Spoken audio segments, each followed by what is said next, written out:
yo Rasululloh, menga shunday bir amalni aytingki, u meni jannatga kiritib, do'zaxdan uzoqlashtirsin. Bitta amalni ayting, jannatga yaqinlashtirsin, do'zaxdan uzoqlashtirsin. Qol laqad sa'alta azima. Sen ulkan narsa haqida so'rading. Lekin Alloh oson qilgan kishiga bu ish oson. Allohga shirk keltirsan, namoz o'qiysan, ro'za tutasan, haj qilasan, 8 ta amalni sanadi. So'ngra aytdilarki, mana shularni hammasini o'zida jamlagan bitta amalni aytaymi?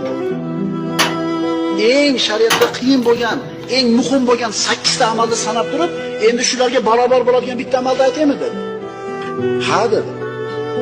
Mana buni tiygin deb payg'ambarimiz tilini ushladi. Inson tilini tiysa, mana shu 8 ta amalni qilganda savobiga ega bo'ladi. YouTube bilan